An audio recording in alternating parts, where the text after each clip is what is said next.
my God, c'est Trax. Au sommaire ce soir, attention, metteur en scène méchant. Avec ce Roméo-là, Juliette passe à l'as et le théâtre se déguste saignant. À deux, c'est mieux quand les éléments mettent leur grain de sel dans l'art. Et enfin, attention à ne pas marcher sur les plates-bandes de jardin, pourvoyeurs de punchlines qui font mouche.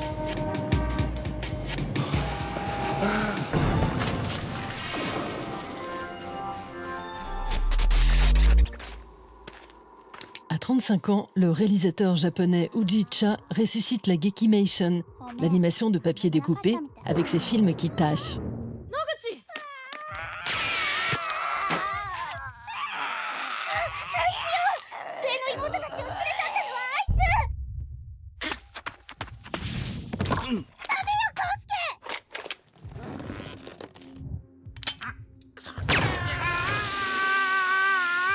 Sorti ce printemps en DVD, Violence Voyager, son second long métrage, a été entièrement peint et animé à la main, façon spectacle de marionnettes, dans son appartement studio de Kyoto.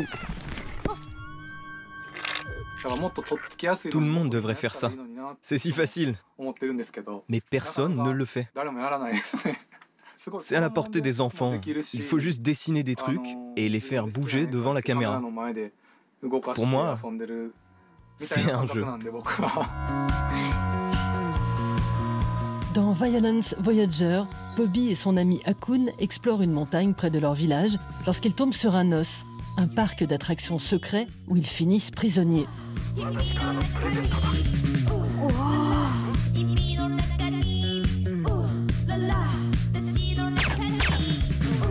Uji Cha a travaillé 3 ans pour réaliser ce Pulp Fiction macabre. Influencé par Jurassic Park et les premières productions gore de Peter Jackson, le japonais s'est également inspiré de son enfance.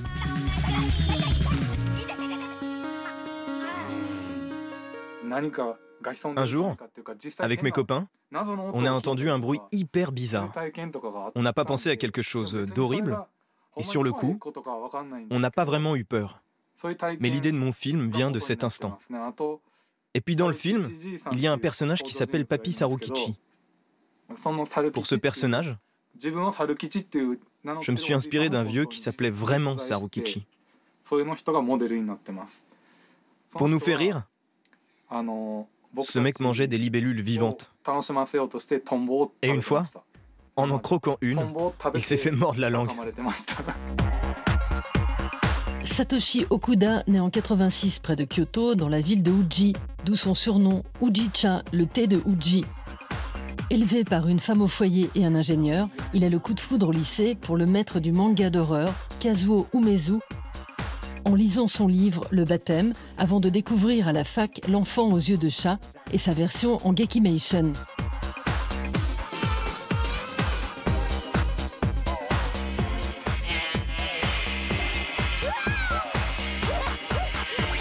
Low cost et low tech, cette technique d'animation à base de papier découpé, filmé à la verticale et en temps réel est inventée dans les années 70. Fusion du mot Gekiga qui désigne un style de manga pour adultes et du mot animation, la Gekimation s'inspire du Kamishibai, le théâtre de papier en bulle en nippon. Si populaire qu'après-guerre, on parle de Kamishibai électrique lorsqu'apparaît la télévision. Ça, ce sont les vrais personnages.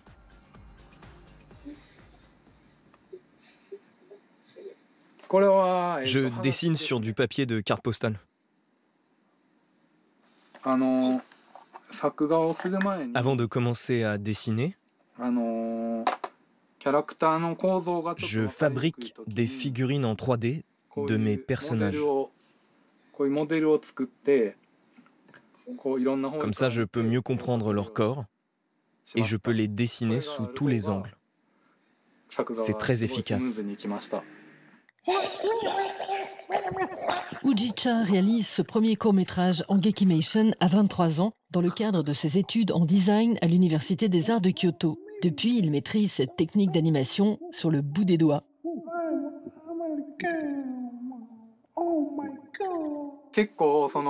C'est très important de protéger le papier contre le vomi. Eh oui, on peut dire que c'est moi qui ai inventé le vomi dans le Gekimation.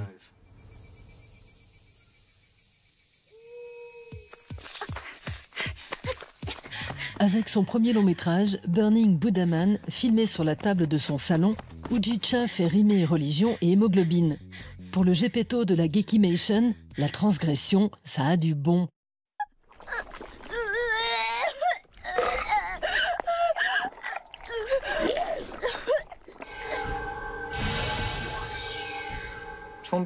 Un jour, mon prof de peinture m'a dit « Toi, tu vis trop au hasard.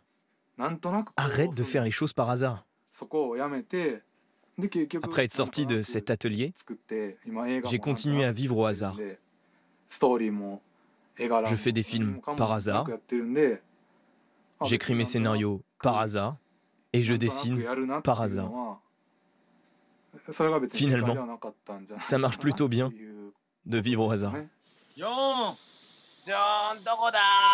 En 2014, après avoir été chauffeur pour chiens et livreur de beignets tempura, Ujicha rend hommage à ses premiers boulots dans ce court-métrage qui ne doit rien au hasard.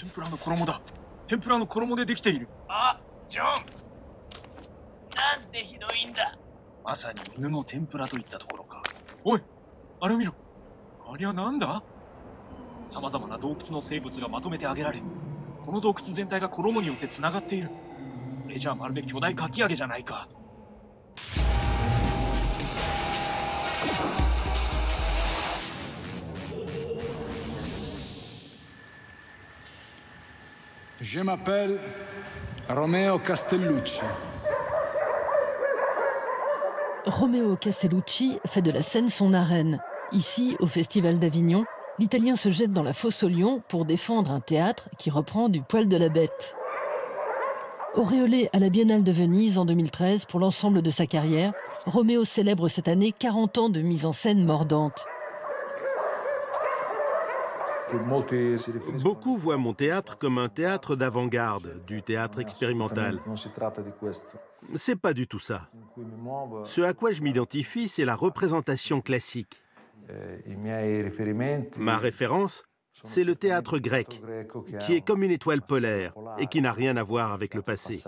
L'étoile polaire est éternelle. A, B, Q,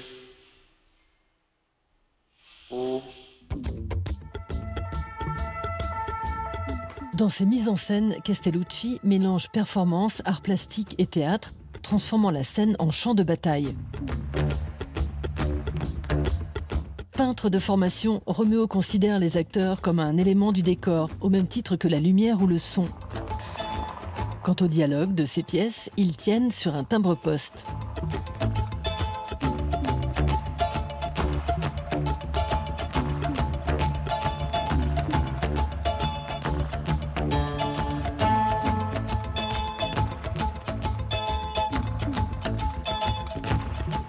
Le maestro a même permis à un chimpanzé de brûler les planches. Dit Roméo, comme Obélix, le théâtre, t'es tombé dedans quand t'étais petit? Non. Le théâtre, pour moi, ça n'existait pas. Je me souviens que les bonnes sœurs, j'allais à une école de bonnes sœurs, m'avaient mis un costume de souris. Et je ne savais pas ce qui se passait. Il y a une photo dans laquelle je suis complètement... J'ai une tête d'idiot. Parce que je ne comprends pas ce qui se passe autour de moi. Ça, c'est mon premier souvenir de théâtre. Né en 60, ce fils de militaire grandit à Cesena, une ville paisible du nord de l'Italie.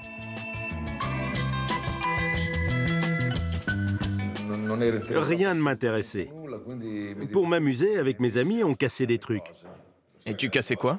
Des lampadaires, des vitrines, on faisait des petits vols. On allait au stade pour balancer des pierres sur les flics. C'était une façon de vivre intensément. Il y avait un besoin de... À cet âge-là, on a besoin de violence, d'un choc. Peut-être que pour venir au monde, il faut une sorte de genèse. T'as besoin de naître par toi-même d'une façon ou d'une autre. À 17 ans, inspiré par sa sœur aînée, étudiante en histoire de l'art, Romeo quitte Cesena et le lycée d'agronomie pour s'inscrire en peinture et scénographie aux Beaux-Arts de Bologne.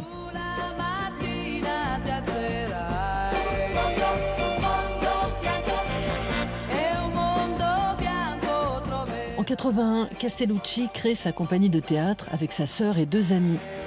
Son nom, la Societas Raffaello Sanzio, est un clin d'œil au peintre de la Renaissance, Raphaël. Le Quatuor joue alors sa première pièce, Cenno, Signal, à Rome, pour une unique représentation. On l'a joué dans un appartement pour un seul spectateur, c'est tout. Mais le hasard a voulu que ce spectateur soit un critique de théâtre. Il nous a dit, ça nous a ouvert les yeux, qu'on avait fait un truc lamentable. Au moins, il avait vu quelque chose en nous.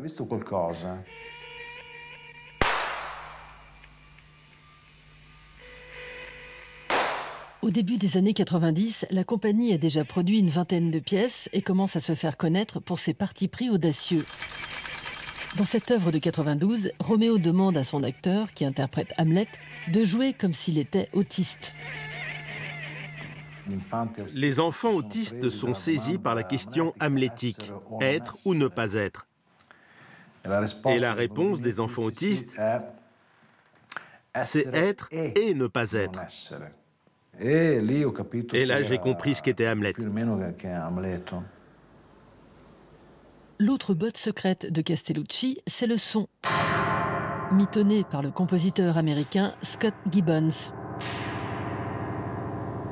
Scott Gibbons utilise une technique électroacoustique. Il n'y a pas de synthétiseur. Il utilise des micros.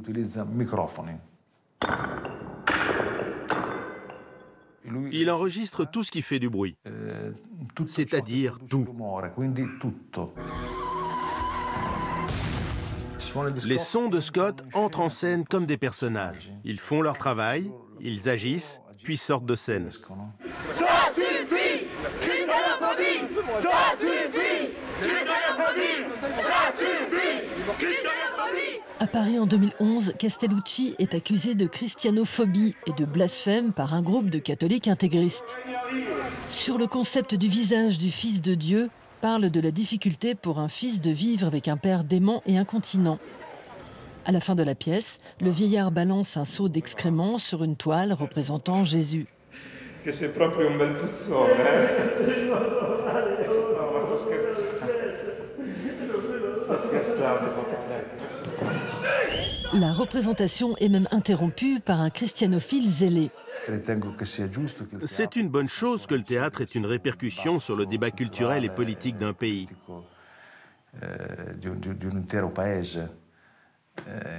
En un certain sens, pour moi, c'est inévitable. Ça devrait toujours être ainsi. J'ai aussi aimé ce malentendu total de la part des catholiques.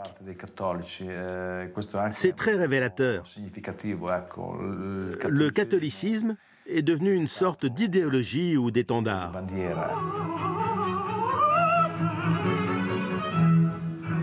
En mai dernier, le metteur en scène est l'invité du Kunsten Festival des Arts de Bruxelles pour y présenter son nouveau spectacle Buster, casseur en VF, clin d'œil au comique américain Buster Keaton.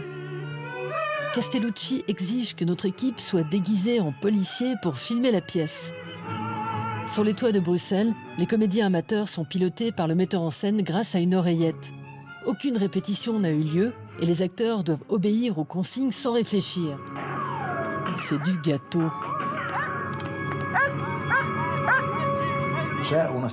Il y a une espèce de rhétorique de la certitude qui te protège. Tu fais du Shakespeare, on ne peut rien te reprocher. Mais moi, je pense au contraire qu'un spectacle fort est un spectacle fragile. Il t'expose. Il s'expose même au ridicule. Il est à un pas de l'idiotie. Il est peut-être même idiot.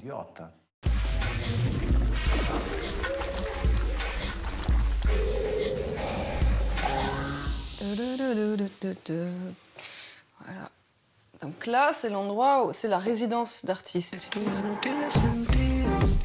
Quoi de mieux qu'un kombucha pour faire de l'art qui pousse comme un champignon?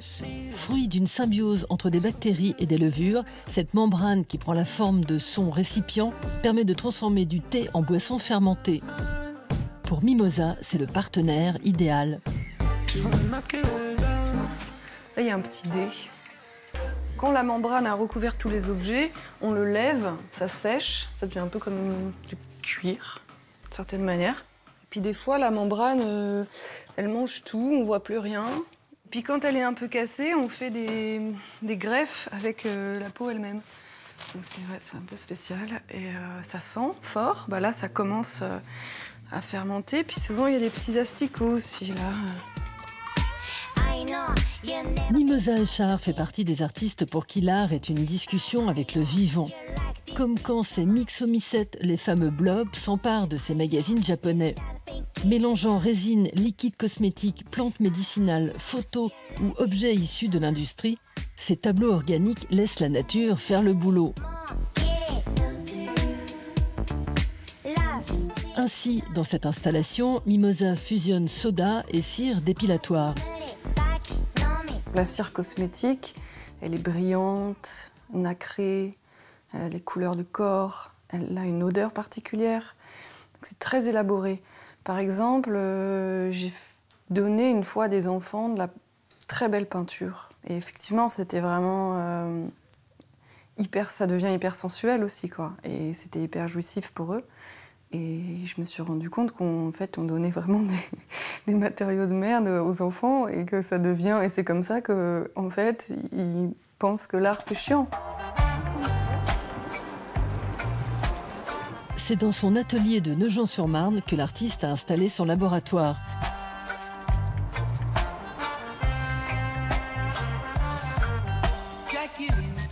Tel Merlin l'Enchanteur, Mimosa y collectionne noyaux, pistils, pilules et mues d'insectes qui nourriront ses œuvres.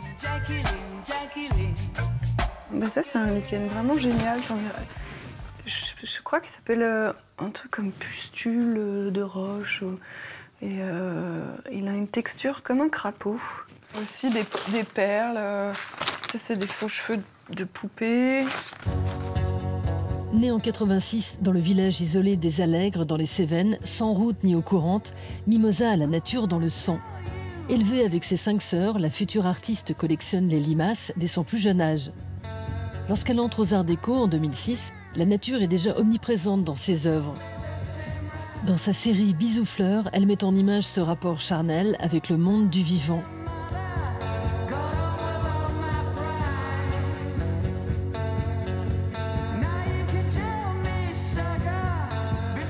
Pendant le confinement, Mimosa réalise le film The People avec des images qu'elle accumule depuis plus de 10 ans.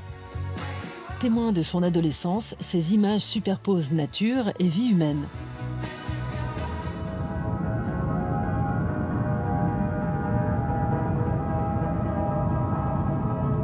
J'avais cette anémone que je trouvais géniale parce que bon, on peut comprendre les anémones, c'est à la fois une fleur, en même temps c'est un mollusque. J'aimais aussi beaucoup les limaces. Donc là, d'un coup, c'était un peu une fleur limace. Je trouvais ça merveilleux. Je voulais absolument la garder et mon père m'a dit bah non, il faut que tu la laisses dans la mer, etc. Et du coup, pour lui dire au revoir, ouais, je l'ai embrassée et ça a été, ça m'a fait déclencher ouais, une réaction allergique très forte. Sur l'île de Porquerolles, dans le sud de la France, l'exposition collective La Mer Imaginaire s'installe dans les 15 hectares de la très chic fondation Carmignac. L'artiste alchimiste sud-africaine Bianca Bondi se prépare à plonger des os de baleine en fibre de verre dans une mixture dont elle a le secret, une saumure qui nécessite 500 kg de sel d'Alain. Problème, l'acier de la structure empêche les cristaux de se fixer. Seule solution, maintenir l'eau à 20 degrés. Fastoche. Ça va un peu partout là où ça ne devrait pas et pas vraiment là où il faut. Résultat, un squelette de 12 mètres reconstitué par des spécialistes des fossiles. Suspendu sous un bassin extérieur, sa création s'inspire du phénomène du whale fall. Ces carcasses de baleines qui tombent au fond de l'océan et nourrissent tout un écosystème.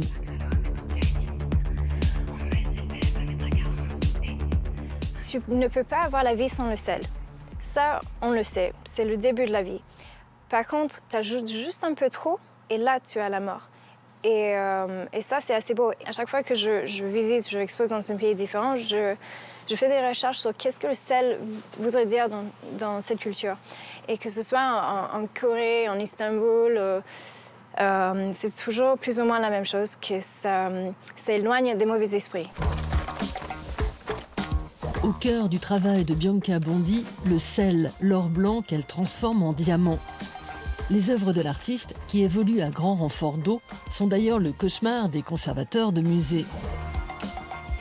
D'abord étudiante en art en Afrique du Sud, c'est en 2007 à l'École nationale supérieure de Cergy qu'elle commence sa collaboration avec le chlorure de sodium.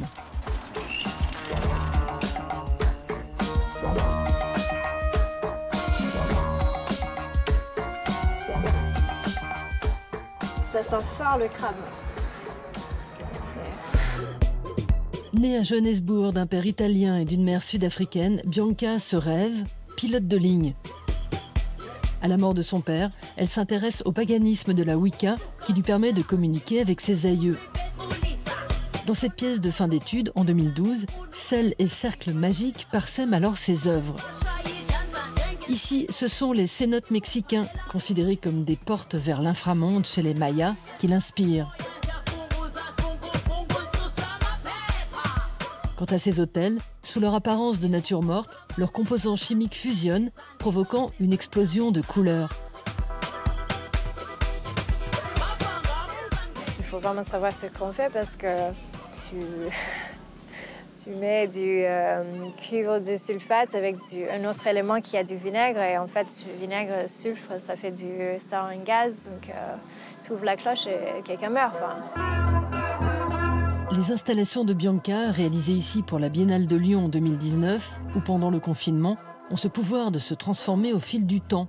Un spectacle sans fin.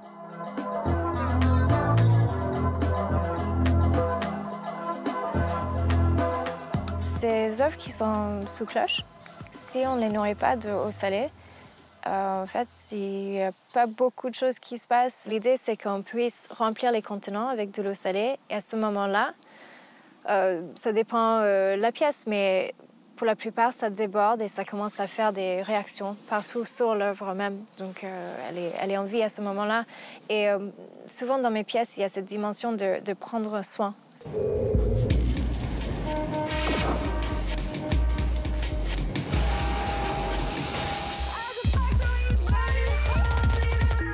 Je vois la vie des autres sur les réseaux. Mathieu, notre reporter tout-terrain, déboule à Bordeaux pour rencontrer Jardin. À 32 ans, cette punk hachienne de genre neutre mêle rap, beat électro et phrases choc qui clouent le bec. Je serais ta lopsa, un peu la haussienne. Sexto de chienne à l'heure du crime. Je sentirais ton corps qu'à travers le jean. Je vois la vie des autres. Dis donc Jardin, parmi toutes les punchlines que tu as écrites, quelle est celle qui te rend fier au point de la faire graver sur ta tombe? Moi, je veux pas de tombe. Hein. Je veux soit finir en compost, soit qu'on me brûle. Donc, je pense que mes textes, on les brûle.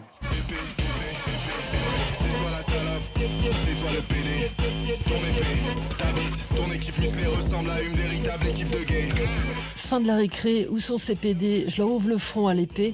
En réponse à cette pathétique punchline du rappeur français Caris, Jardin écrit épée, histoire de retourner la violence banalisée du rap pour mieux la désamorcer et repolitiser un genre qui s'égare dans les clichetons bas du front. T'as plus de rêve, plus d'envie, t'as baissé les bras, t'es dépressif, tu t'es noyé dans ta mélancolie. On a tellement de sujets qu'on peut se réapproprier. Je comprends pas en fait pourquoi cette énergie et cette envie de changement, de révolte, cette puissance en fait, elle n'est pas orientée voilà, vers un basculement, vers quelque chose qui nous ferait plus rêver, qui nous ferait plus désirer, quoi. Et donc c'est vrai que si tant est que j'ai un peu de capacité de produire des punchlines, je veux bien les mettre dans cette direction-là.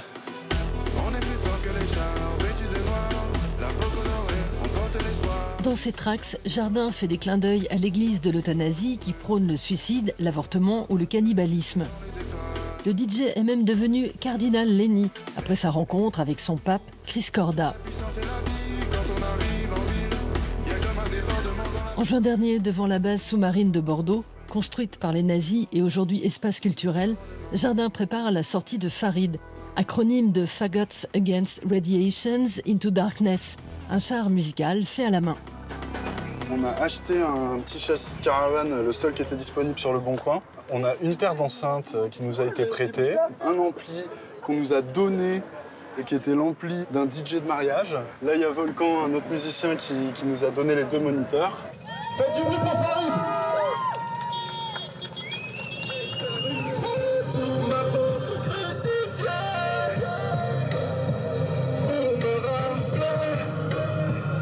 J'en ai trop fait.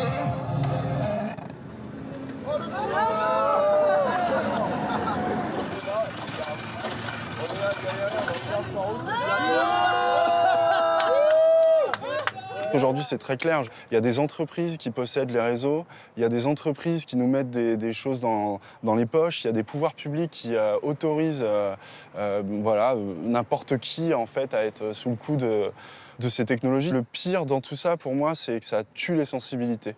C'est que ça annihile, que ça anesthésie, que ça fait déprimer, que ça augmente les harcèlements. J'ai un espèce d'automatisme à cause d'un problème de batterie. On remercie l'obsolescence programmée. J'ai un problème de batterie. Du coup, en fait, maintenant, quand je prends mon téléphone, j'ai l'automatisme de le mettre en mode avion. Ben, je me félicite de ce genre d'automatisme. Voilà, juste être hors connexion, en fait, ça devient rare. C'est absurde, quoi. Lenny naît en 88 à Creil, une cité de l'Oise, dans une famille d'immigrés laotiens et polonais. Sa mère, saxophoniste punk, et son père, bassiste, font des spectacles de rue. Encouragé par sa maman, Lenny lance son premier groupe de rap à 12 ans, à l'occasion d'une kermesse. J'ai des souvenirs très jeunes d'injustices que ma communauté vivait, de mes camarades sans papier, de mes camarades dont les parents se faisaient arrêter par la police pour le trafic de stupes, parce que la précarité, ça crée du trafic de stupes. Donc voilà quoi, je veux dire, je pense que ça, forcément, ça a une incidence sur ce qui me concerne. Aux Beaux-Arts de Bordeaux, Lenny co-réalise en 2013 Wakanda, un long métrage post-apocalyptique dont le tournage finit en août boudin. Le film est finalement projeté pendant 3 mois dans un cinéma porno de Bordeaux.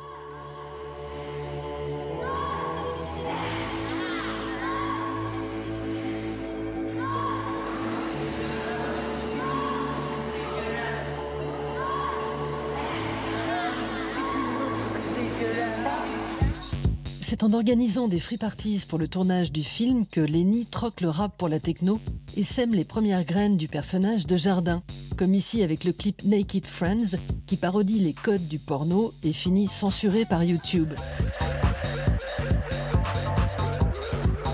On a tous et toutes intégré cette esthétique-là. C'est une imagerie maintenant qui fait partie de notre culture. Ça a tellement été diffusé. Ce qui est quand même hyper important aujourd'hui, c'est de réinvestir la pornographie avec l'érotisme. Ça et la poésie, quoi. Et puis avec nos enjeux politiques, parce que c'est un espace comme un autre d'expression.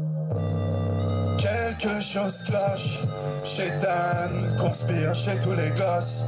Chat sur console et cell phone. Ne jouis que avec les yeux, pas touche avec les mains. L'ennui, je l'essuie et au mieux je m'élève dans les cieux. Je plane comme le drone, bien au-dessus de la faune. Faune flamme, comme le drone, enflamme incendie la zone.